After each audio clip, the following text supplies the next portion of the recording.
ഇവനെ ഒരു കാണാനൊരു ഭംഗിയില്ലല്ലേ, ഇവിടെ കാണാനൊരു ഭംഗിയില്ല, ഇവളെന്താ ഇങ്ങനെ നടക്കുന്നത്, അങ്ങനെ ആരെങ്കിലും നമ്മളോട് ചോദിച്ചോ, അവിടെ നമുക്ക് സൗന്ദര്യം ഉണ്ടെന്ന് മനസ്സിലാക്കിക്കോളാം, അവിടെ നമുക്ക് എന്തൊക്കെയോ ആവാനുള്ള ശക്തി ഉണ്ടെന്ന് മനസ്സിലാക്കിക്കോളാം. ഉള്ളി നമ്മുടെ നാട്ടിലേക്ക് വരാൻ തുടങ്ങിയിട്ട് ആകെ 400 വർഷമായിട്ടുള്ളൂ.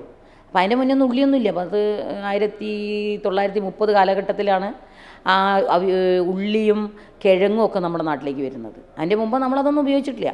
സദ്യയിൽ വിരുദ്ധമാണ് ഉള്ളി, വെളുത്തുള്ളി, ഇതൊന്നും സദ്യയിലില്ല. അട എന്ന് പറയുന്ന ഒരു വിഭവം മാത്രമേ കേരളത്തിൽ സ്വന്തമായിട്ടുള്ളൂ.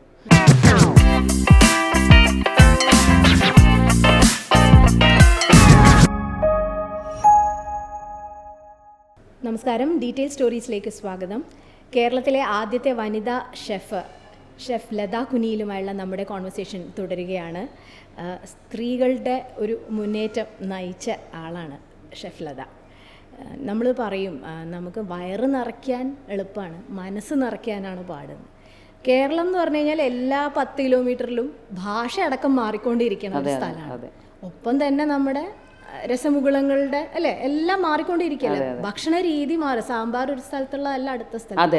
14 ജില്ലയുണ്ടെങ്കിൽ 14 അതിലും കൂടുതലുണ്ടാവും അല്ലേ, ചേച്ചിക്ക് അറിയാലോ. അപ്പോൾ അതെങ്ങനെയാ ചേച്ചി സാറ്റിസ്ഫൈ ചെയ്യാറ്? ചേച്ചി സെലിബ്രിറ്റികളുടെ അടക്കം സെലിബ്രിറ്റി ഷെഫാണ്, എങ്ങനെയാണ് സാറ്റിസ്ഫൈ ചെയ്യുക? അതെങ്ങനെയാണെന്ന് വെച്ചാൽ, നമ്മൾ ഒരു ഗസ്റ്റിനെ കാണുമ്പോൾ നമുക്ക് അറിയാൻ പറ്റും അവരെന്ത് ഉദ്ദേശിച്ചിട്ടാണ് നമ്മുടെ അടുത്ത് വരുന്നത്. ഇപ്പം ഒരു ആൾ, ഇപ്പം പാലക്കാട്ടുള്ള ഒരാളാണെങ്കിൽ അയാളൊരു ചിലപ്പോൾ പാലക്കാട് അവിയലായിരിക്കും അയാൾക്ക് ഇഷ്ടം. അപ്പം നമ്മൾ അവരെ കാണുമ്പോൾ തന്നെ നമുക്ക് മനസ്സിലാവും അവരെന്തുദ്ദേശിച്ചിട്ടാണ് വരുന്നത്. ആ രീതിയിലുള്ളൊരു ഭക്ഷണ രീതിയാണ് നമ്മൾ ഹോട്ടലിൽ ചെയ്യുന്നത്. എല്ലാവർക്കും ഒരേപോലെ ഇഷ്ടമാവുന്ന രീതിയിലുള്ള ആ ഒരു സാൾട്ടാണെങ്കിലും സ്പൈസി ആണെങ്കിലും ഒക്കെ അങ്ങനെ ഒരു രീതിയിലാണ് നമ്മൾ ആ ഭക്ഷണം പാചകം ചെയ്യുന്നത്. അപ്പോൾ അതുകൊണ്ടാണ് നമുക്ക് കംപ്ലൈൻറ്റ് വരാത്തതും നമ്മുടെ റെസ്റ്റോറൻറ്റ് ഇത്ര പോപ്പുലറായതും. അപ്പോൾ ഇത് ചിന്തിച്ചാൽ ഏതൊരാൾക്കും ചെയ്യാൻ പറ്റുന്നത്. അതിൽ വലിയ മാജിക്കൊന്നുമില്ല. Sometimes chef as a magician. കൈപ്പുണ്യം എന്നുള്ളത് ശരിക്കും ആ ഒരു വാക്കിൽ സ്ത്രീകളെ തളച്ചിടുന്ന കാലമാണ്. കൈപ്പുണ്യമില്ല, നിനക്ക് കൈപ്പുണ്യമില്ല എന്നൊക്കെ പറഞ്ഞാൽ നമ്മുടെ കോൺഫിഡൻസേ പോവും പലരും നമ്മളോട് സംസാരിക്കുമ്പോൾ. ശരിക്കും കൈപ്പുണ്യമാണോ വലുത്, എക്സ്പീരിയൻസ് ആണോ വലുത്? രണ്ടും വേണം. ഇപ്പം ഞാൻ ഉണ്ടാക്കുന്ന ഒരു സാധനം, ഇപ്പോൾ ഒരു ചമ്മന്തി ആയിക്കോട്ടെ, 3 ആൾക്കും നമ്മൾ ഒരേ സാധനം കൊടുത്തു, ഒരേ ടൈമും കൊടുത്തു, പക്ഷെ നമ്മൾ 3 പേരുണ്ടാക്കുന്ന ഡിഫറെൻ്റ് ആയിരിക്കും. 3 പേര് ചിലപ്പോൾ കാര്യത്തിൽ ഉണ്ടാക്കിയതിന് കുറച്ച് അരഞ്ഞു പോയിട്ടുണ്ടാവാം. പിന്നെ ടൈമിംഗ് ഉണ്ട് കേട്ടോ, ഇതിലൊക്കെ ഉപരി ടൈമിംഗ് ഉണ്ട്. നമ്മളിപ്പം കുക്ക് ചെയ്യുന്ന ഒരു ടൈമിംഗ് എന്ന് പറയുന്നത്, എല്ലാവരും പറയും പാചകം, അവൾ പാചകക്കാരി അല്ലെങ്കിൽ പാചകക്കാരൻ എന്ന് പറയും. സയൻസ്, കെമിസ്ട്രി, ബയോളജി, മാത്സ്, ഇത് 4 ഉണ്ടെങ്കിൽ മാത്രമേ പാചകമാവുന്നുള്ളൂ. ഇപ്പം ഞാൻ പറയട്ടെ, ചിക്കൻ കുക്ക് ചെയ്യാണ്. ചിക്കൻ നമ്മൾ ഹൈ ഫയറിലിട്ട് അവിടെ കുക്ക് ചെയ്യാണ്. ചിക്കൻ കുക്ക് ചെയ്ത് അങ്ങനെ ഹൈ ഫയറിലിട്ട് കുക്ക് ചെയ്യുന്ന സമയത്ത് ചിക്കനകത്ത് വെള്ളം വറ്റി, ചിക്കൻ്റെ മുകളിലത്തെ ആ ഒരു ഫൈബർ കുക്കായി, അകമൊന്നും ആവില്ല, അകത്തേക്ക് ഒരു മസാലയും പിടിക്കില്ല. അപ്പോൾ ചിക്കൻ എപ്പോഴും കുക്ക് ചെയ്യുമ്പം 60-70 ഡിഗ്രി സെൽഷ്യസിലിട്ടിട്ട് മാത്രമേ തിളയ്ക്കാൻ, 100 ഡിഗ്രി തിളച്ചതിന് ശേഷം ഈ നേരെ ഡൗൺ ആക്കിയിട്ട് ഒരു 70 ഡിഗ്രിയിൽ 20-25 മിനിറ്റ് കുക്ക് ചെയ്ത് കഴിയുമ്പോൾ ചിക്കനിലേക്ക് മസാലയും പിടിക്കും, എല്ലാം പിടിക്കും. മറിച്ച് നല്ല ഫയറിൽ ചിക്കൻ പൊട്ടറ്റോ വെന്ത് കഴിഞ്ഞാലും ചിക്കൻ വേവില്ല. അപ്പോൾ ഒരു ടെമ്പറേച്ചർ അവിടെ മാക്സ് അവിടെ വർക്കൗട്ട് ചെയ്തു. മസാലകളുടെ ആ ഒരു ഇത്, ഉപ്പ്, പുളി, മധുരം, എരിവ്, ആ അളവ് ഈക്വലായിട്ടില്ലെങ്കിൽ ആ ഫുഡ് കഴിക്കാൻ പറ്റില്ല. അപ്പോൾ നമ്മൾ വിചാരിക്കുന്ന ഒരു ഈസി ഒരു സാധനം അല്ലത്.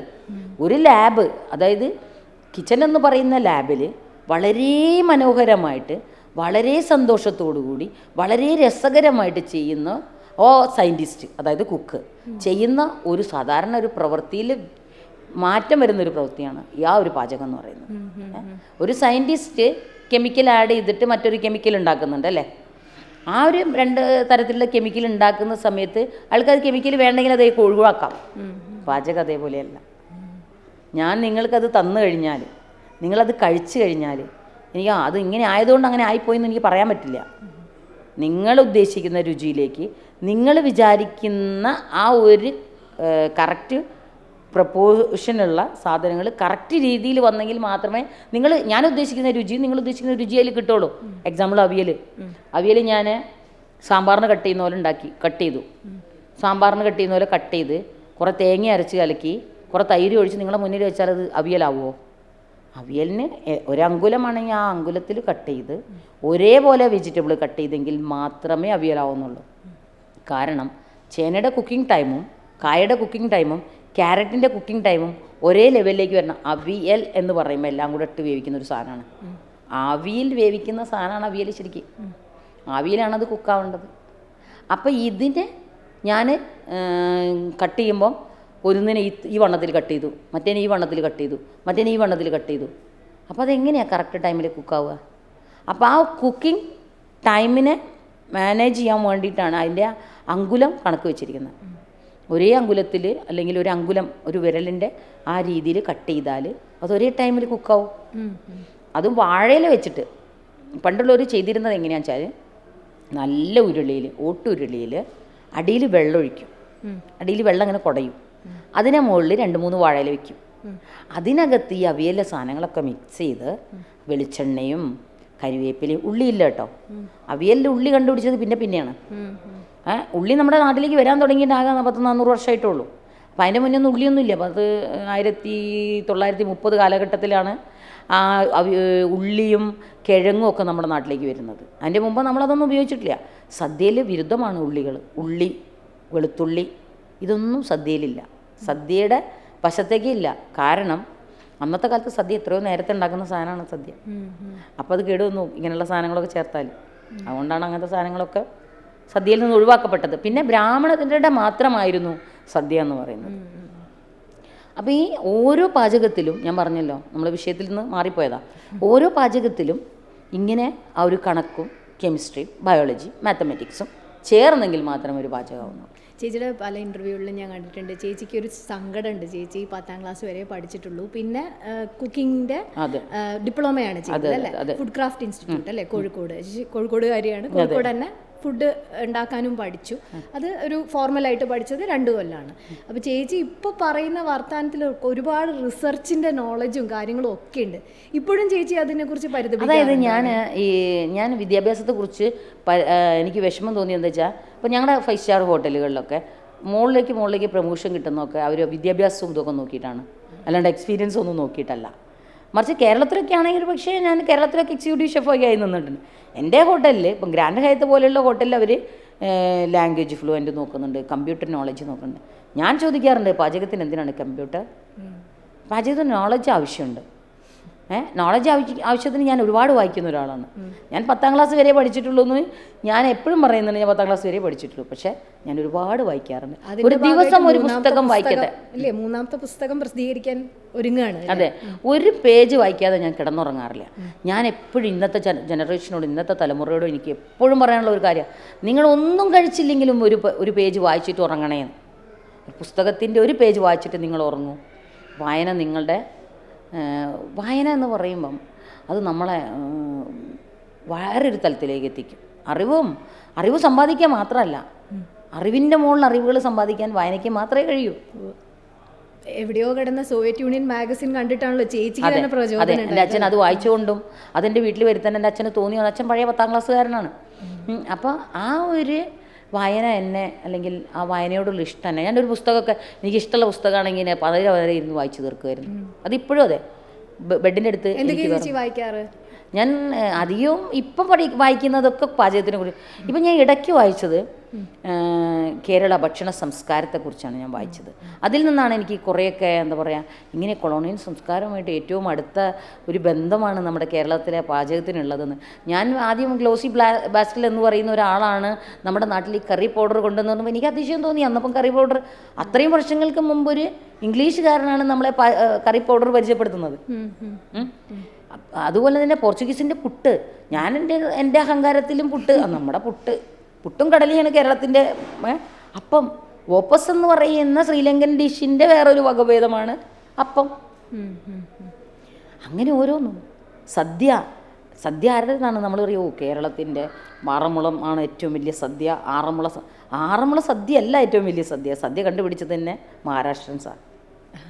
അന്നത്തെ സാമൂതിരി മഹാരാജാവ് അദ്ദേഹത്തിന് അടുത്ത നാട്ടുകാരെ എന്തെങ്കിലും കൊടുത്ത് തൃപ്തിപ്പെടുത്തണം. രാജാവ് ഭയങ്കര ഇതായിരുന്നു, ആള് അതിഥി സൽക്കാരപ്രിയനായിരുന്നു. അപ്പോൾ ഇദ്ദേഹത്തിൻ്റെ മനസ്സിൽ അതിഥികളെ ഒന്ന് സൽക്കരിക്കണം. അതിനിപ്പോൾ എന്താണ്? അതിഥികളെ സൽക്കരിക്കാൻ നോക്കുമ്പോൾ നമ്മുടെ കേരളത്തിൽ ഒരു ഡിഷും ഇല്ല. അപ്പോൾ ഇയാൾ ഒരു കാര്യം പറഞ്ഞു, നമുക്ക് അന്യദേശത്ത് നിന്ന് ആളുകളെ കൊണ്ടുവരാം. അപ്പം ഇതെങ്ങനെ വിളമ്പ പാത്രങ്ങളില്ല. അപ്പം മന്ത്രിയുടെ ഉള്ളിലുണ്ടായിട്ടുള്ള ബുദ്ധിയാണ് വാഴയിലയിൽ വിളമ്പാം. അപ്പം മന്ത്രി സംസ്കൃതത്തിൽ നിന്ന് വാഴയിലയുടെ ഗുണങ്ങൾ കണ്ടുപിടിച്ച് ചൂടുള്ള ഭക്ഷണം വാഴയിലയിൽ വിളമ്പുമ്പോൾ ഉണ്ടാകുന്ന ഗുണങ്ങളെക്കുറിച്ച് കണ്ടുപിടിച്ചിട്ട് അങ്ങനെയാണ് വാഴയിലയിൽ സദ്യ വിളമ്പാൻ വേണ്ടിയിട്ട് സന്നിഗ്ധ എന്ന് പറയുന്ന സംസ്കൃത വേഡിൽ നിന്ന് സദ്യ എന്ന് പറയുന്ന ആ ഒരു സദ്യ എന്നത് മഹാരാഷ്ട്രയിൽ നിന്നാണെന്ന് പറഞ്ഞപ്പോൾ ഞാൻ പോലും അതിശയപ്പെട്ടിട്ടുണ്ട്. ഞാനും അഹങ്കരിച്ചിരുന്നു സദ്യ എൻ്റെതാണെന്ന്. അപ്പം അങ്ങനെ ഓരോന്നും അങ്ങനെ ഈ വിളമ്പാനുള്ള സൗകര്യത്തിന് വേണ്ടിയിട്ട് ഇലയിൽ വിളമ്പി അതൊരു കാരണം ഞാൻ പറഞ്ഞല്ലോ, കേരളം എല്ലാത്തിനെയും അല്ലെങ്കിൽ നമ്മുടെ നാടെല്ലാത്തിനെയും ആക്സെപ്റ്റ് ചെയ്യുന്ന അല്ലെങ്കിൽ അതിനെക്കുറിച്ച് പഠിച്ച് അതിനെക്കുറിച്ച് കാര്യങ്ങൾ ചെയ്യാൻ ഇഷ്ടപ്പെടുന്ന ഒരാളുകളാണ് നമ്മുടെ ആളുകൾ. അപ്പോൾ ഈ സദ്യ പോലും നമ്മുടേതല്ല. നമുക്ക് ആകെയുള്ള ഒരു ഭക്ഷണം എന്ന് പറയുന്നത് കേരളത്തിൻ്റെ തനതായ ഭക്ഷണം അല്ലെങ്കിൽ കേരളത്തിലുണ്ടായ ഒരു ഭക്ഷണം എന്ന് പറയുന്നത് നമുക്ക് അഭിമാനിക്കാവുന്ന ഒരു ഭക്ഷണം അടയാണ്. അടച്ചു വെച്ച് വേവിക്കുന്ന അട എന്ന് പറയുന്ന ഒരു വിഭവം മാത്രമേ കേരളത്തിൽ സ്വന്തമായിട്ടുള്ളൂ. പിന്നീടൊക്കെ പലതിൽ നിന്നും ഞാൻ പറഞ്ഞേ പലതിൽ നിന്നും കടമെടുത്ത സംഗതികളാണ് നമ്മുടെ അടുത്തുള്ളത് എല്ലാം. അപ്പോൾ നമ്മൾ അതിനെയൊക്കെ നമ്മൾ ശരിക്കും ദത്തെടുത്തു എന്ന് തന്നെ പറയാം. അതിനെ നമ്മൾ മോട്ടിവേറ്റ് പോലെ അത് നമ്മൾ മോഡൽ ഒന്നിനെ ആധുനികരിച്ചു എന്ന് പറയില്ലേ, അല്ലെങ്കിൽ അതിനെ ഒന്നും കൂടി ഒരു മറ്റൊരു തലത്തിലാക്കിയെടുത്തു. ഇപ്പം അവിയലെന്ന് പറയുമ്പോൾ നമ്മൾ പറയും അല്ല അവിയൽ പഴയ പുരാണ പുസ്തകത്തിലുണ്ടായിരുന്നല്ലോ അവിയലിനെ കുറിച്ച് അങ്ങനെ. പക്ഷേ പഴയ പുരാണ പുസ്തകത്തിൽ അങ്ങനെയൊന്നും ഉണ്ട്, അതൊക്കെ മിത്തുക്കളാണ്. അങ്ങനെ ഒരു രാജാവ് ജീവിച്ചിരുന്നോന്നോ അല്ലെങ്കിൽ പഞ്ചപാണ്ഡവന്മാരുണ്ടായിരുന്നോന്നോ ഒക്കെ മിത്തുക്കളാണ്. അർജുനൻ ഉണ്ടാക്കിയതാണെന്നും ദ്രൗപദിക്ക് വേണ്ടി ഉണ്ടാക്കിയതാണെന്നും അങ്ങനെ അതൊക്കെ മിത്തുകൾ മാത്രമാണ്. അതൊന്നും നമുക്ക് കണ്ടിട്ടില്ല നമ്മൾ. പക്ഷേ അവിയലിനെ കുറിച്ച് പറയുകയാണെങ്കിൽ ഞാൻ ഒരു വായിച്ച കഥയിൽ എങ്ങനെയാണെന്ന് വെച്ചാൽ പാചകത്തിൽ അന്നൊന്നും സദ്യ വിളമ്പുമ്പം സദ്യ ഉണ്ടാക്കുമ്പം പാചകക്കാർക്കൊന്നും ഈ സദ്യ കഴിക്കാനുള്ളതില്ല. രാജാവിന് കപ്പം കൊടുത്തിട്ട് മാത്രം ഉണ്ടാക്കുന്ന സാധനമായിരുന്നു സദ്യ. കാരണം അന്നത്തെ കാലത്ത് നായന്മാർ അങ്ങനെ ഒരു കഥയുണ്ട്. നായന്മാർ ബ്രാഹ്മണർക്ക് സദ്യ കൊടുത്താൽ ആ കുടുംബത്തിൽ ഐശ്വര്യം ഉണ്ടാവും എന്നുള്ളൊരു തെറ്റായ ധാരണ ഉണ്ടായിരുന്നു. അപ്പോൾ ഈ നായന്മാർ മുഴുവൻ അല്ലെങ്കിൽ കീഴ്ജാതിക്കാർ മുഴുവൻ ബ്രാഹ്മണർക്ക് സദ്യ കൊടുത്ത് നശിച്ചു തുടങ്ങി. അപ്പോൾ രാജാവിന് മനസ്സിലായി ഇങ്ങനെ പോയാൽ രാജ്യം തന്നെ നാട് തന്നെ നശിച്ചു പോകും. അദ്ദേഹം എന്താക്കി ഒരു ഇത് വെച്ചു, നമ്മൾക്ക് കപ്പം തരണം. കപ്പം മീൻസ് ടാക്സ്. അങ്ങനെ സദ്യ നടത്തണമെങ്കിൽ ടാക്സ് വേണം. അപ്പോൾ ഇവർക്ക് കഴിക്കാനും പാടില്ല. കാരണം എപ്പോഴും നായന്മാരൊക്കെ ആയിരിക്കുമല്ലോ സദ്യ ഉണ്ടാക്കുക, ഇവർക്ക് കഴിക്കാൻ പാടില്ല. അപ്പോൾ സദ്യ വിളമ്പണമെങ്കിൽ അതിഥികൾ വന്ന് അതിഥികൾക്ക് കൊടുത്തതിന് ശേഷം മാത്രമേ സദ്യ വിളമ്പാൻ പാടുള്ളൂ. അതിഥികൾ വരാൻ നേരെ വഴിക്കുക, പാചകക്കാർ വിശന്നിരിക്കുകയല്ലേ. അപ്പോൾ അവിടെയുള്ള ഒരു കുശിനിക്കാരന് തോന്നിയൊരു ബുദ്ധിയായിരുന്നു എല്ലാ പച്ചക്കറികളുടെയും ബാലൻസ് വന്നത് ഒന്നിച്ചിട്ട് വേവിച്ച് വാഴയിലോണ്ട് പൊത്തി വെച്ചു. കാരണം ആരെയും കാണണ്ടേ, പശുവിന് കൊടുക്കാൻ വേണ്ടിയിട്ട്. അപ്പം ഇവർ ചോദിച്ചപ്പോൾ എന്തിനാണ്? പശുവിന് കൊടുക്കാനാണ്. എന്നാൽ പശുവിന് കൊടുക്കാനുള്ള സാധനമല്ലേ, ഞാനൊന്ന് രുചിച്ച് നോക്കാം. അതീവ രുചികരമായിരുന്നു എന്നാണ് പറയുന്നത് അത്. കാരണം വെളിച്ചെണ്ണ എല്ലാ ബാലൻസുള്ള സാധനങ്ങളൊക്കെ കൂട്ടി ഒഴിച്ച് പാചകക്കാരൻ ഉണ്ടാക്കിയൊരു സാധനമാണ് അവിയലെന്ന് പറയുന്ന ഒരു കഥയുണ്ട്. അപ്പോൾ എന്തിൻ്റെ പിന്നിലായാലും നമ്മുടെ അവിയലൊരു നല്ല ഭക്ഷണമാണ്, സമീകൃതമായിട്ടുള്ള. ചേച്ചിയുടെ അറിവുകളൊന്നും എന്താ പറയുക അടുത്ത തലമുറയ്ക്കും കിട്ടാതെ പോരുത്. അതുകൊണ്ട് തന്നെ ചേച്ചി എഴുതുന്ന പുസ്തകങ്ങളും 2 പുസ്തകങ്ങൾ പ്രസിദ്ധീകരിച്ചു അല്ലേ? ഇല്ല, ഒരു പുസ്തകം പ്രസിദ്ധീകരിച്ചു, 2 പുസ്തകങ്ങൾ പ്രസിദ്ധീകരിക്കാനിരിക്കുന്നു. രണ്ടാമത്തെ പുസ്തകമാണ് എൻ്റെ കൊളോണിയൻ ഭക്ഷണ സംസ്കാരവും കേരള ഭക്ഷണ സംസ്കാരവും എന്ന് പറയുന്നൊരു വിഷയം. 3ാമത്തെ പുസ്തകം എന്ന് പറയുന്നത് എൻ്റെ ഹിസ്റ്ററി ഓഫ് മൈ ഹോട്ടൽ ലൈഫാണ്. അതെന്തായാലും എൻ്റെ റിട്ടയർമെൻറ്റിന് ശേഷം മാത്രമേ പുറത്തിറക്കാൻ പറ്റൂ. കാരണം അല്ലെങ്കിൽ വേറെ പഴയ ഹോട്ടലുകളൊക്കെ നിന്നുള്ള അനുഭവങ്ങളൊക്കെ ഉണ്ട് അതിൽ. ഒന്നുമില്ലാണ്ട് ഞാനതിൽ കൊടുത്തിട്ടുണ്ട്. അപ്പം അങ്ങനെയാകുമ്പം കുറച്ച് ബുദ്ധിമുട്ടുകളൊക്കെ ഉണ്ടാവുമല്ലോ. അപ്പോൾ അതുകൊണ്ട് അത് റിട്ടയർമെൻറ്റിന് ശേഷം പ്രസിദ്ധീകരിക്കാമെന്ന് വിചാരിക്കുന്നുണ്ട്. ഒരു പക്ഷേ അതല്ല എനിക്ക് തോന്നിയാൽ ഞാനത് ഈ വർഷം തന്നെ പ്രസിദ്ധീകരിക്കും. മറ്റേ പുസ്തകം DC ആണ് പ്രസിദ്ധീകരിച്ചത്. ഏറ്റവും ഒരു 10-14 കോപ്പി വിറ്റൊഴിഞ്ഞു. ലതപാചകം. ഇത്രയും കാലത്തെ ഈ ഒരു ഷെഫ് ജീവിതത്തിൽ കാണാത്ത സെലിബ്രിറ്റികളില്ല. പൊളിറ്റിക്സിലാവട്ടെ സിനിമയിലാവട്ടെ.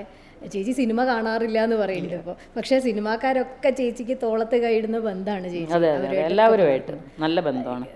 ആർക്കൊക്കെയാണ് ഏറ്റവും ഇഷ്ടപ്പെട്ട വിഭവങ്ങൾ വിളമ്പിയ ഓർമ്മ എന്താണ് ഞങ്ങളോട്? അത് ലാലേട്ടന് കൊടുത്തിട്ടുണ്ട്, പിന്നെ മഞ്ജു വാര്യർക്ക് കൊടുത്തിട്ടുണ്ട്, സുരേഷ് ഗോപിക്ക് ഞാൻ എപ്പോഴും കൊടുക്കാറുണ്ട്, ആളെൻ്റെ ബന്ധുവും കൂടിയാണ്.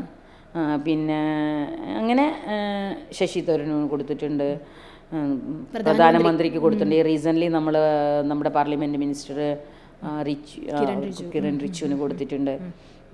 എല്ലാ സെലിബ്രിറ്റികൾക്കും എനിക്ക് തോന്നുന്നു ഞാൻ കൊടുക്കാത്ത ആളുകൾ വളരെ കുറവാണ്. കേരള മുഖ്യമന്ത്രി പിണറായി വിജയൻ എല്ലാവർക്കും കൊടുത്തിട്ടുണ്ട്. വിജയൻ സാർക്കൊക്കെ 3-4-5 പ്രാവശ്യം കൊടുത്തിട്ടുണ്ട് ഞാൻ. മരിച്ചുപോയ നമ്മുടെ കൊടിയേരി സാറ്. കൊടിയേരി സാർക്ക് ഭയങ്കര ഇഷ്ടമായിരുന്നു എൻ്റെ ചുക്ക് കാപ്പി. എപ്പോഴും വരുമ്പം കൊടുക്കുന്ന ഒരു സാധനമാണത്. ഞാൻ അവരുമായിട്ട് നല്ല അടുപ്പമായിരുന്നു എനിക്ക്. അങ്ങനെ കൊടുക്കാത്ത ആളുകൾ കുറവാണ്. എല്ലാവർക്കും കൊടുത്തു. മനോജ് കെ ജയൻ, പിന്നെ സ്റ്റീഫൻ ദേവസിയൊക്കെ ലോകത്തിൻ്റെ ഏത് കോണിലുണ്ടെങ്കിലും പുള്ളി എന്നെ കോണ്ടാക്ട് ചെയ്യും. എൻ്റെ ഭക്ഷണം കഴിച്ച് അമ്മ എന്നാണ് എന്നെ വിളിക്കുക ആൾ. അമ്മയെ എന്താണുള്ളതെന്നാണ് ചോദിക്കുക. അപ്പം വരുന്നതിന് മുന്നേ എന്നെ വിളിക്കും, അമ്മ എന്താണുള്ളത്. മനോജേട്ടൻ അതേപോലെ തന്നെ വരുമ്പം ചോദിക്കും, ചേച്ചി അവിടെ ഇല്ലേ എന്നാണ് ചോദിക്കുക. അപ്പം ഞാൻ പറയും ഞാൻ ഇവിടെ ഉണ്ട്. അപ്പം ഇവരുടെയൊക്കെ ഭക്ഷണം എനിക്കറിയാം.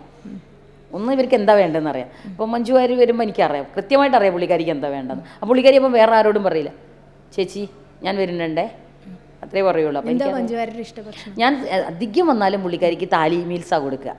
എല്ലാം കൂടെ വെച്ചിട്ട് ചെറിയ ചെറിയ പോർഷൻ എല്ലാം, മീനും ചിക്കനും ഫിഷും റൈസും. പുള്ളിക്കാരി റൈസ് തന്നെയാണ് കഴിക്കാറ്. എൻ്റെ കണ്ണിമാങ്ങ അച്ചാർ ഭയങ്കര ഇഷ്ടമാണ്. ഫാമിലിയായിട്ട് ഇടയ്ക്കൊരു പ്രാവശ്യം വന്നായിരുന്നു. ഫിറ്റ്നസും നല്ലോണം ശ്രദ്ധിക്കുന്ന പക്ഷേ ഭക്ഷണത്തിൽ ഇങ്ങനെയുള്ള ഭക്ഷണമൊക്കെ പുള്ളിക്കാരി കഴിക്കും. ഫിറ്റ്നസ്സൊക്കെ നന്നായിട്ട് ശ്രദ്ധിക്കുന്നതാണ്. ഭക്ഷണം ചോറും കറികളും ഒക്കെ ഇഷ്ടമാണ്. ഒരുപാട് പ്രാവശ്യം മോഹൻലാലിന് ഇഷ്ടപ്പെട്ട വിഭവങ്ങളൊക്കെ വിളമ്പിയെങ്കിലും മറ്റൊരാൾ നിർബന്ധിച്ചിട്ടാണ് ഒപ്പം നിന്നൊരു ഫോട്ടോ എടുത്തിട്ടുള്ളത്. അതെ അതെ, എന്നോട് അന്ന് ഞാൻ ഒരുപാട് പ്രാവശ്യം ഞാൻ ഭക്ഷണം കൊടുത്തിട്ടുണ്ട്. ഞാൻ അങ്ങനെ സെലിബ്രിറ്റികളോട് ഒന്നും ഫോട്ടോ എടുക്കാറില്ല. കാരണം എന്തോ എനിക്ക് അങ്ങനെ തോന്നിയിട്ടില്ല ഒരാളുടെ കൂടെ ഫോട്ടോ എടുക്കണമെന്നൊന്നും, അങ്ങനെയൊന്നും വൈറലാവണമെന്നൊന്നും എനിക്ക് ആഗ്രഹമില്ല. അപ്പോൾ ഞാൻ അങ്ങനെ വന്നപ്പം ഞാൻ അന്ന് രവി പിള്ള സാറിൻ്റെ കൂടെയാണ് വർക്ക് ചെയ്യുന്നത്. പിള്ള സാർ പറഞ്ഞത് നിങ്ങൾ രണ്ടുപേരും കൂടി ഒരു ഫോട്ടോ എടുക്കുക. പിള്ള സാർ നിർബന്ധിച്ചിട്ട് ഞങ്ങൾ രണ്ടുപേരും മാത്രം ഒരു ഫോട്ടോ എടുത്തിട്ടുണ്ട് അന്ന്. പിന്നെ പിള്ള സാറും ഞാനും ഒക്കെ കൂടെ ഫാമിലി ആയിട്ടൊരു ഫോട്ടോ എടുത്തു.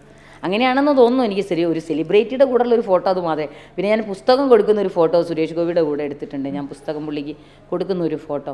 മനോജേട്ടനും അതേമാതിരി ആ സമയത്തുണ്ടായിരുന്നു അങ്ങനെ കൊടുക്കുന്ന. അല്ലാണ്ട് ഞാൻ സിനിമാക്കാരോടെയൊന്നും മഞ്ജു ഒരുപാട് ശേഷം സുരേഷ് ഗോപി സർ ഞാൻ വന്നില്ല. പിള്ളേർ വന്നായിരുന്നു, മക്കൾ വന്നായിരുന്നു. തൃശ്ശൂർ ഞാൻ പോയായിരുന്നു. പിന്നെ എനിക്കും സമയം കിട്ടാറില്ല. പുള്ളി വരുമ്പം വിളിച്ചിട്ടേ വരൂ. പിന്നെ രാധികയായിട്ട് നല്ല എപ്പോഴും ദിവസവും ഞങ്ങൾ വളരെ അടുപ്പമുണ്ട്. ഭയങ്കര അടുപ്പാണ് പുള്ളിക്കാരിയായിട്ട്. പ്രധാനമന്ത്രിക്ക് എന്താണ് ഞാൻ സാർക്ക് കൊടുത്തിരുന്നത്? ഞാനന്ന് റാവിസിൽ ജോലി ചെയ്യുന്ന സമയമാണ്. കാലിക്കറ്റ് ഒരു വലിയ ഫംഗ്ഷന് വേണ്ടിയിട്ട് പുള്ളി അന്ന് വന്നായിരുന്നു. അന്ന് പുള്ളി അവിടെ വന്ന് ആ ഒരു ഫംഗ്ഷൻ കഴിഞ്ഞതിന് ശേഷം കടവ് റിസോർട്ടിലായിരുന്നു പുള്ളി ഉണ്ടായിരുന്നത്. ഞാനപ്പോൾ ചക്കയുടെ ഒരു വിഭവമാണ് കൊടുത്തത്. ചക്ക നമ്മുടെ ജാക്ക് ഫ്രൂട്ടുള്ള ഒരു സീസണിലാണ് വന്നിരുന്നത്. ജാക്ക് ഫ്രൂട്ടിൻ്റെ കട്ട് ചെയ്തിട്ട് അതിനകത്തുള്ള സീഡ് എടുത്ത് മാറ്റിയിട്ട് അതിനകത്ത് നമ്മുടെ കോക്കനട്ട് സ്റ്റഫ് ചെയ്തിട്ട് ഒരു കൈരളി ജാമുൻ എന്ന് പറഞ്ഞിട്ട് അതിനെ ഫ്രൈ ചെയ്തിട്ട് ഹണിയിൽ ടോസ് ചെയ്തിട്ട് കൊടുത്തു. അത് ആൾക്കാണ് കൊടുക്കുന്നതെന്ന് എനിക്കറിയില്ലായിരുന്നു. നമ്മൾ ഭക്ഷണം ഉണ്ടാക്കാനല്ലേ നമ്മുടെ ജോലി. ആർക്ക് കൊടുക്കുന്നു, ആരും ടേസ്റ്റ് ചെയ്യുന്നു. ഇപ്പം എൻ്റെ ഹോട്ടലിൽ ഏത് VIP ഗസ്റ്റ് ഉണ്ടെങ്കിലും എന്നെ അറ്റൻഡ് ചെയ്യിപ്പിക്കും എൻ്റെ മാനേജേഴ്സ്. പണ്ട് കാലത്തൊന്നും അതില്ലല്ലോ. പണ്ട് കാലത്ത് ഹെഡ് ഷെഫ്മാരുണ്ടാവും, ക്രെഡിറ്റ് എടുക്കുക അവരല്ലേ. ഇപ്പം എന്നെ സംബന്ധിച്ച് എൻ്റെ ജൂനിയേഴ്സ് എന്ത് ചെയ്താലും അതിൻ്റെ ക്രെഡിറ്റ് അവർക്കാണ് കൊടുക്കുക. പണ്ട് അങ്ങനെ ഒരു അടിമത്തത്തിലായിരുന്നു ഞാനൊക്കെ ജോലി ചെയ്തിരുന്നത്. നമ്മളുണ്ടാക്കുന്ന സാധനം നമ്മൾ ജോലി ചെയ്യണം, ക്രെഡിറ്റ് അവർക്കും. അങ്ങനെയായിരുന്നു. അങ്ങനത്തെ ഒരു സിസ്റ്റമായിരുന്നു അന്ന്. ഷെഫ് റൈറ്റ് എന്ന് പറയുന്നൊരു സിസ്റ്റമായിരുന്നു അന്ന്. അല്ലാണ്ട് നമ്മുടെ ജൂനിയേഴ്സിനെ ഉയർത്തിക്കൊണ്ടുവരാനുള്ള ഒരു കാര്യങ്ങളും ഒരു ഹോട്ടലും ചെയ്യാറില്ലേ. ഇന്നതൊക്കെ ഒരുപാട് മാറി. ഇന്ന് ചെറിയ താഴേന്ന് തന്നെ അവരെ പൊക്കിക്കൊണ്ടുവരുന്നുണ്ട്. നമ്മുടെയൊക്കെ ഹോട്ടലിൽ എന്ന് പറഞ്ഞു കഴിഞ്ഞാൽ പിള്ളേരെ നമ്മളിപ്പോൾ ഇവിടെ നമ്മുടെ റെസ്റ്റോറൻറ്റിലാണെങ്കിലും അവർക്ക് മെമൻറ്റോ കൊടുക്കും, best of week, best of month, അതേപോലെ ഏറ്റവും നല്ല റിവ്യൂ കിട്ടിയ കുട്ടികൾക്ക് അപ്പം തന്നെ എല്ലാവരുടെ മുന്നിൽ വെച്ചിട്ട് അവർക്ക് ഒരു ഗിഫ്റ്റോ അങ്ങനെയൊക്കെ ചെയ്യുന്നുണ്ട്. പിന്നെ മോട്ടിവേഷൻ എന്ന് പറയുമ്പം നമ്മുടെ ജീവിതത്തിൽ ഏതൊരു ചെറിയ കുട്ടിയാണെങ്കിലും അവൻ വീഴുമ്പോൾ അയ്യോ എന്ന് പറയും, ശരി മോൻ ഒന്ന് എണീറ്റ് നടക്ക് എന്ന് പറയുന്നതും അയ്യോ മോൻ വീണോ എന്ന് പറയുന്നതുമായിട്ട് വ്യത്യാസമുണ്ട്. അപ്പോൾ ഈ ഒരു മോട്ടിവേഷൻ എന്ന് പറയുന്നത് അനുഭവങ്ങളിൽ കൂടെ വന്ന് നമ്മൾ മറ്റൊരാൾക്ക് കൊടുക്കുന്ന ആ ഒരു എന്ന് പറയുന്നത് അതാണ് ലോകത്തിലെ ഏറ്റവും വലിയ മോട്ടിവേഷൻ. അല്ല, ഞാൻ മനസ്സിലാക്കി അങ്ങനെ. അല്ലാണ്ട് എവിടെയെങ്കിലുമൊക്കെ മോട്ടിവേഷൻ സ്പീച്ച് പഠിച്ച് ഞാനിങ്ങനെ വലിയൊരു ഇതൊക്കെ ഇട്ട് ഒരു കോട്ടിൻ്റെ മുകളിൽ കോട്ടൊക്കെ ഇട്ട് മൈക്കൊക്കെ എടുത്തിട്ട് പിന്നെ നിങ്ങൾക്ക് വിജയിക്കണമെങ്കിൽ ഇങ്ങനെ ചെയ്യണം, അതൊരു മോട്ടിവേഷനേ അല്ല. എൻ്റെ അനുഭവം എന്താണോ, എനിക്ക് എൻ്റെ അനുഭവത്തിൽ നിന്ന് എന്തൊക്കെ കിട്ടിയോ അത് ഞാൻ വേറൊരാൾക്ക് കൊടുക്കുമ്പം അതിലൊരു ഒരു പോയിൻ്റ് അയാൾക്ക് കിട്ടിയാൽ മതി. ചിലപ്പോൾ അയാളുടെ ജീവിതം തന്നെ മാറ്റിമറിക്കാൻ പറ്റും. എൻ്റെ ഒരു അനുഭവം ഹോട്ടൽ ഇൻഡസ്ട്രിയിലെ അനുഭവം പറയുകയാണെങ്കിൽ ഞാൻ എൻ്റെ ജൂനിയറായിട്ട് ഏറ്റവും വളരെ ജൂനിയർ ഇതിൽ കോമി ആ ലെവലിലിരിക്കുന്ന സമയത്ത് അവിടെ ഒരു എക്സിക്യൂട്ടീവ് ഷെഫ് ഉണ്ടായിരുന്നു. എനിക്ക് തോന്നുന്നു അയാൾക്ക് അന്ന് ഒരു 10-22 വയസ്സുണ്ടാവും. എനിക്കൊരു 18 വയസ്സുണ്ട്, 18-19 വയസ്സുണ്ട്. അപ്പം ഭയങ്കര ആഗ്രഹമാണല്ലോ ഷെഫ് ആവുക, ഷെഫിൻ്റെ കോട്ടിടുക, ഷെഫ് കോട്ടിട്ട് ഷെഫ് ക്യാബിനിലിരിക്കുക. ആക്സിഡൻ്റലി ഞാനത് ചെയ്യാൻ പാടില്ല, ഒരാളുടെ ചെയറിലിരിക്കാൻ പാടില്ല എന്നുള്ള ഒരു അറിവ് എനിക്ക് പിന്നീടാണ് ഉണ്ടായത്. അപ്പം അയാൾ ലീവായിരുന്നു അന്ന്. ഇന്നത്തെ മാതിരി ഫോട്ടോയും ഫോണും ഒന്നും ഇല്ല. അപ്പം ഞാൻ ക്യാബിനിൽ കയറി, ആൾ ലീവിന് പോയതല്ലേ, ക്യാബിനിൽ കയറി കോട്ടൊക്കെ ഇട്ട് ഞാൻ പറഞ്ഞു ഞാനും എക്സിക്യൂട്ടീവ് ഷെഫായി. അപ്പോൾ എന്നെ സംബന്ധിച്ച് അതെൻ്റെ മനസ്സിൽ ഞാനത് വളരെയേറെ വിഷമമുണ്ടാക്കിയൊരു ഇതാണ്. അപ്പോൾ അയാൾ പിറ്റേന്ന് വന്നപ്പോൾ ആരോ പറഞ്ഞു കൊടുത്തു ഇവളിങ്ങനെ ചെയ്തു. ആളെന്നെ വിളിച്ചിട്ട് പറഞ്ഞു നിനക്കൊന്നും ജീവിതത്തിൽ ഒരിക്കലും ഒരു ഷെഫാവാൻ പറ്റില്ല, നീയൊന്നും ഒരിക്കലും ഒരു തലത്തിലും എത്തിപ്പെടില്ല. പക്ഷെ അയാളെ ഇൻ്റർവ്യൂ ചെയ്യേണ്ട ഒരു അവസരം എനിക്ക് കിട്ടി. ഞാൻ ജോലി ചെയ്ത ചെയിൻ ഹോട്ടലിൽ ഒരു ഷെഫിനെ വേണം എന്ന് പത്രത്തിലാണ് നമ്മൾ ഇടുമല്ലോ, അതുമാതിരി മീഡിയ ഒന്നും ഇല്ലല്ലോ. മനോരമ പത്രത്തിൽ നമ്മൾ ആഡ് കൊടുത്തു. ഞാൻ ക്യാബിൻ്റെ അകത്തിരിക്കുന്നു, എൻ്റെ MD ഇരിക്കുന്നു, ഇനി ഇയാൾ എൻ്റെ അടുത്ത് ഇൻ്റർവ്യൂവിന് വരികയാണ്. അപ്പോൾ എൻ്റെ ജീവിതത്തിൽ ഞാൻ അയാളെ കണ്ടപാട് എഴുന്നേറ്റ് ആ ഷെഫ് ഇരിക്കൂ എന്ന് പറഞ്ഞു. അപ്പോൾ അയാൾ എന്നെ കണ്ടപാട് ആകെ ഞാൻ പറഞ്ഞു ഷെഫ് ഇരിക്കേ, ഞാൻ ഇൻ്റർവ്യൂ ബോർഡിൽ നിന്ന് ഞാൻ മാറി നിന്നിട്ട് ഞാൻ പറഞ്ഞു സാർ ഇൻ്റർവ്യൂ ചെയ്തോളൂ, അയാൾ എടുക്കണം എന്ന് പറഞ്ഞു. അങ്ങനെ എനിക്കൊരു അവസരം കിട്ടി. ദൈവമായിട്ട് പല അവസരങ്ങളും നമുക്ക് തരും. പിന്നെ എൻ്റെ ജീവിതത്തിൽ ഒരു അനുഭവം ഉണ്ടായതെന്ന് പറയുമ്പം ഞാനന്ന് എനിക്കൊരു 10-25 വയസ്സുണ്ട്. ഞാനൊരു പുതിയ ഹോട്ടലിൽ പുതിയ ആളായിട്ട് കയറി ചെല്ലുന്നു. അപ്പോൾ ഈ സ്ത്രീകൾ ഒരിക്കലും ചെല്ലുന്ന ആർക്കും ഇഷ്ടമല്ല. സ്ത്രീകളെ ഒരിക്കലും ഈ പാചകരംഗത്ത് നിൽക്കാനേ പാടില്ല. അവരൊരു വളരെ എന്താ പറയുക മോശപ്പെട്ട ഒരു അവസ്ഥയുള്ള ആളുകളാണ്, അല്ലെങ്കിൽ അങ്ങനെയായിട്ടാണ് സമൂഹം പോലും കാണുന്നത്. അപ്പോൾ ഇയാൾ എന്താ ചെയ്തതെന്ന് വെച്ചാൽ ഒരു അടുപ്പിനകത്ത് ഒരു വലിയ സ്റ്റീൽ പാത്രം വെച്ചു, ഗ്യാസ് അടുപ്പിൽ. ഈ സ്റ്റീൽ പാത്രത്തിന് അവിടെ ചൂടാക്കി തിളപ്പിച്ച് നല്ലോണം പൊള്ളുമല്ലോ, സ്റ്റീൽ പാത്രമല്ലേ, ഇന്നത്തെ മാതിരി കനം കുറഞ്ഞ പാത്രങ്ങളൊന്നും അല്ലല്ലോ അന്ന്. നല്ല കട്ടിയുള്ള സ്റ്റീൽ പാത്രം അങ്ങോട്ട് തിളച്ച് ഇതായി, അത് ഓഫ് ചെയ്തു അയാൾ. ഇതൊന്നും നമ്മൾ കാണുന്നില്ല. അത് എൻ്റെ അടുത്ത് പറഞ്ഞു അയാൾ വെജിറ്റബിൾ കട്ട് ചെയ്തുകൊണ്ടിരിക്കുക, പാത്രം എടുത്തിട്ട് വരാൻ പറഞ്ഞു. നമ്മളെപ്പോഴും സ്വാഭാവികമായും കനമുള്ള പാത്രം ഇങ്ങനെയല്ലേ പിടിക്കുക. ഇങ്ങനെ പിടിച്ചപാട് ഈ 10 വിരലിലെ തൊലി അവിടെ ഈ സ്റ്റീൽ പാത്രത്തിൽ ഒട്ടിയിട്ട് സ്മെല്ല് വരികയായിരുന്നു. 10-20ഓളം ദിവസം ഒന്നും ചെയ്യാൻ പറ്റാതെ കൈ ഇങ്ങനെ വെച്ച് ഞാനിരുന്നു. 20ഓളം ദിവസം കൈ ഉണങ്ങണ്ടേ, എനിക്ക് ബാക്കിയുള്ള പ്രാഥമിക കാര്യങ്ങളൊന്നും നിറവേറ്റാൻ പറ്റാത്ത വെള്ളം മാത്രം ഞാൻ കുടിച്ചിട്ട് 10-20 ദിവസം നിന്നു ഞാൻ. കാരണം എൻ്റെ ജീവിതത്തിലെ ഏറ്റവും വലിയ മോട്ടിവേഷൻ അതായിരുന്നു, ഏറ്റവും വലിയ മോട്ടിവേഷൻ. കാരണം എന്താ വെച്ചാൽ ഒരാളെയും മാനസികമായോ ശാരീരികമായോ ഇൻഡസ്ട്രിയിൽ വേദനിപ്പിക്കാൻ പാടില്ല. കാരണം എന്താ വെച്ചാൽ ഏതൊരാളും അയാളുടെ ഡ്രീമുമായിട്ടാണ് അവിടേക്ക് വരുന്നത്. ആ ഡ്രീമിനെ തളർത്തുക എന്ന് പറയുന്നത് നമ്മൾ ചെയ്യുന്ന ഏറ്റവും വലിയൊരു കൊലപാതകമാണ്. അപ്പം ഒരു മത്തിരി അങ്ങനെയുള്ള ഒരുപാട് അനുഭവങ്ങളൊക്കെ ഉണ്ടായിട്ടുണ്ട്. പ്രധാനമന്ത്രി ആ ഡിഷ് കഴിച്ചതിൻ്റെ ഇതിലേക്ക് തിരിച്ചു വരികയാണെങ്കിൽ എന്നിട്ട് എന്താ അഭിപ്രായം പറഞ്ഞത്? ആ പുള്ളി കഴിച്ചിട്ട് ഭയങ്കര ഇഷ്ടമായി പുള്ളിക്ക്. ചക്ക വിഭവങ്ങൾ അവർക്കൊക്കെ പരിചയമുണ്ടോ? അതോ നമ്മൾ പരിചയമൊക്കെ ഉണ്ട്, പക്ഷേ ഇങ്ങനെയൊരു വിഭവം പരിചയം ഉണ്ടാവില്ല. കാരണം ഞാനതിനെ വേറൊരു രീതിയിലാക്കി മാറ്റി. ഇതിൽ ഞാനിതൊക്കെ ചെയ്തു, റൈസിൽ കോട്ട് ചെയ്തു, ഫ്രൈ ചെയ്തു, എന്നിട്ട് അതിനെ ഓയിലി കണ്ടൻറ്റൊക്കെ ഒഴിവാക്കിയിട്ട് ഹണിയിൽ ഡിപ്പ് ചെയ്തിട്ടാണ് നമ്മൾ കൊടുക്കുന്നത്. അപ്പം നല്ല ടേസ്റ്റിൽ അദ്ദേഹം കഴിച്ചു. അദ്ദേഹം അധികം മധുരമൊന്നും കഴിക്കുന്ന ഒരാളൊന്നും അല്ല, എന്നാലും ടേസ്റ്റ് ചെയ്തു. അപ്പോൾ പിന്നെ എൻ്റെ സ്റ്റാഫ് വന്ന് പറഞ്ഞു, ഷെഫ് വന്ന് പറഞ്ഞു ലത ഷെഫേ, പിന്നെ രവിപിള്ള സാർ എന്നെ പ്രത്യേകം വിളിച്ചിട്ട് അഭിനന്ദിച്ചു. അവർക്കൊക്കെ നല്ല ഇഷ്ടമായി ലതയുടെ ഫുഡ്. പുള്ളി അങ്ങനെയായിരുന്നു കേട്ടോ.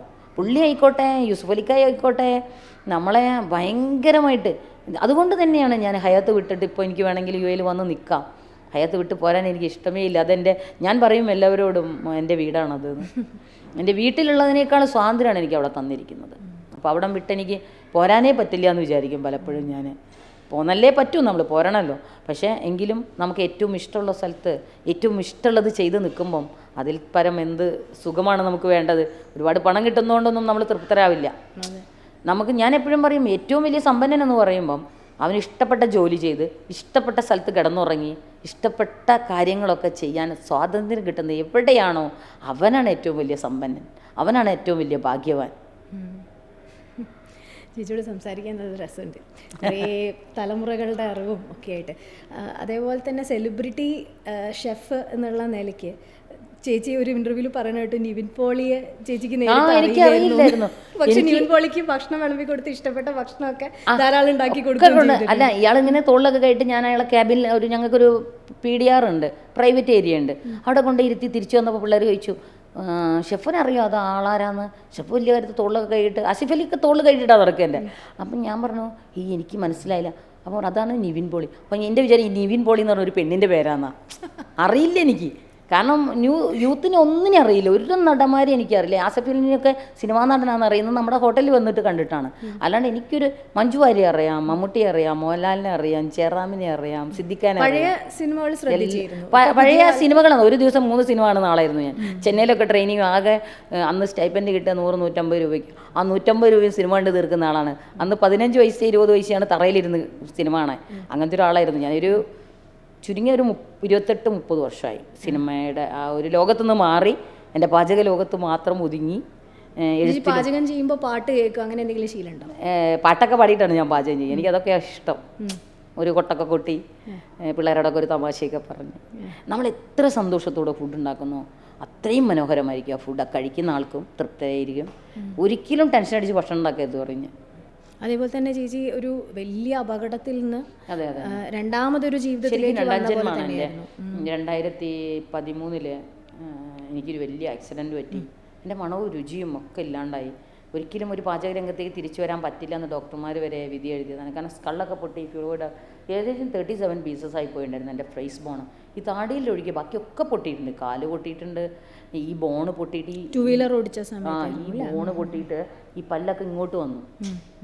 പിന്നെ അതൊക്കെ പിടിച്ച് കെട്ടിയിട്ടിട്ട് പല്ലടന്നു പോയില്ല, ഈ ബോണ് പൊട്ടിപ്പോയി. ഇവിടുന്ന് 2 ഭാഗത്തു നിന്നും ബോണ് പൊട്ടിപ്പോയി. ഇവിടെ വലിയൊരു സ്റ്റിച്ചുണ്ട്, ഇവിടെ 18 സ്റ്റിച്ച് ഇതിൻ്റെ നെറ്റിയിലുണ്ട്, ഫോർഗഡിൽ.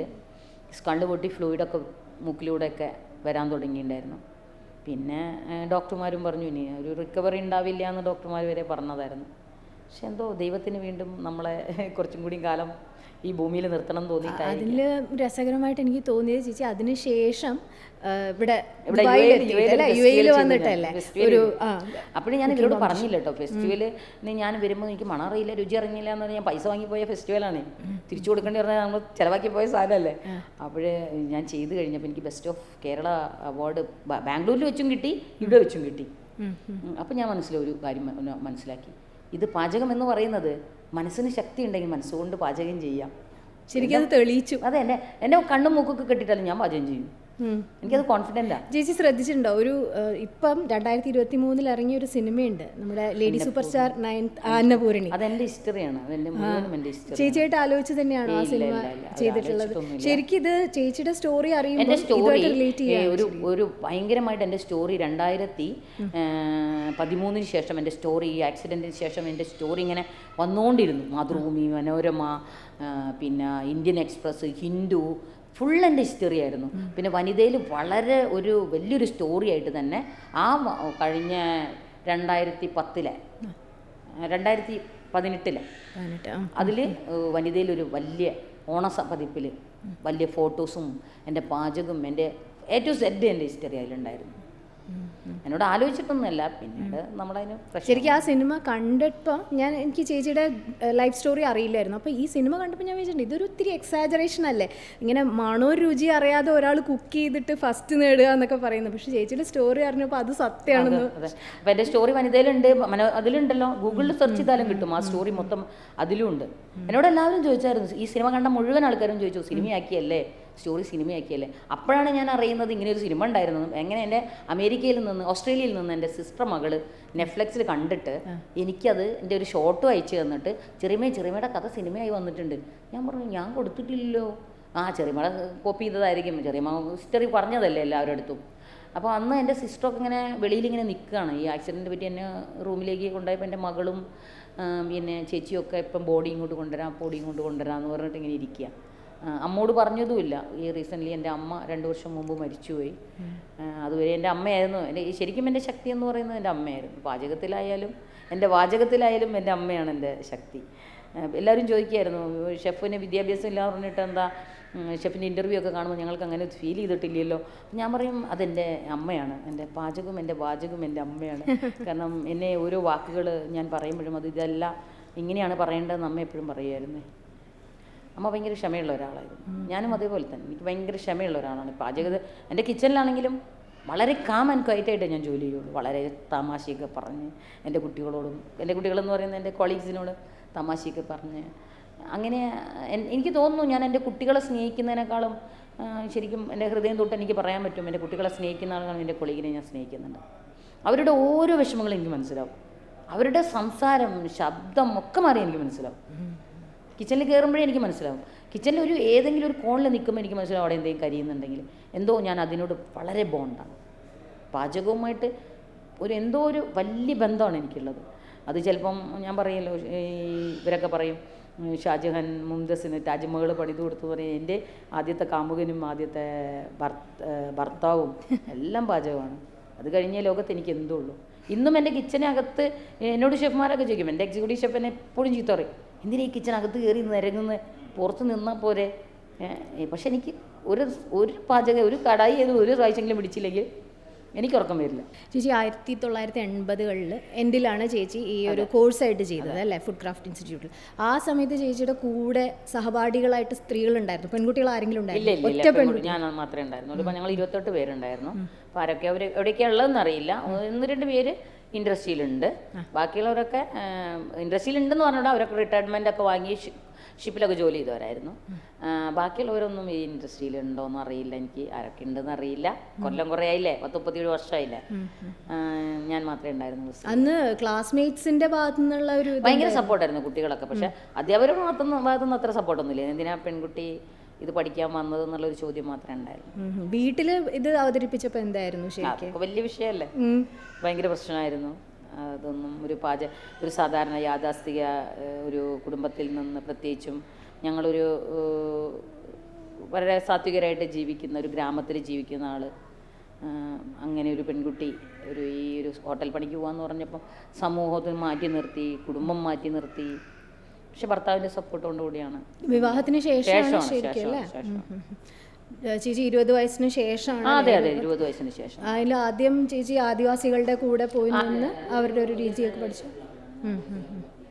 അതിനുശേഷം സ്വന്തമായി കേറ്ററിംഗ് തുടങ്ങി. ഒരു 6-7 വർഷം ആദ്യമായിട്ട് ഒരു സ്ത്രീ ചെയ്ത് അല്ലേ? ആ സമയത്ത് ഞങ്ങളുടെ നാട്ടില് ആദ്യമായിട്ട് ഒരു സ്ത്രീ വണ്ടി ഓടിച്ച് ഹാർബറിലൊക്കെ പോയി മീനൊക്കെ ലേലത്തിലെടുക്കാന്ന് പറയുന്നത് ഞങ്ങളുടെ നാട്ടിലെ സംബന്ധിച്ചിടത്തോളം വളരെ നാണക്കേടാണ്. ഞാനാണെങ്കിൽ എൻ്റെ വണ്ടീൻ്റെ മുകളിൽ വലിയ മീനിൻ്റെ ചിത്രമൊക്കെ വരച്ച്, ഹോട്ടലിലെ ചിത്രം, ഷെഫിൻ്റെ കോട്ടൊക്കെ വരച്ചിട്ടുള്ള ഒരു വണ്ടി. ഇന്നത്തെ മാതിരി പെയിൻറ്റിങ്ങൊന്നും ബാനൊന്നും ഇല്ലായിരുന്നു അന്ന്. അപ്പോൾ ഈ വണ്ടി കൊണ്ട് നിർത്തിയിടുമ്പോൾ തന്നെ ആൾക്കാരിങ്ങനെ നോക്കും, എന്തൊക്കെ ഒരു പെണ്ണൊക്കെ ഇറങ്ങി വരുന്നത്. അന്നൊക്കെയാണ് ഞങ്ങളുടെ നാട്ടിൽ സാരിയും പാവാടയും ബ്ലൗസും ഒക്കെ ഇട്ട് നടക്കുന്നവരല്ലേ. ഞാൻ എൻ്റെ കല്യാണം കഴിഞ്ഞിട്ടുണ്ട്. ഞാൻ അന്നും ഇങ്ങനെ തന്നെയാണ് നടക്കുക.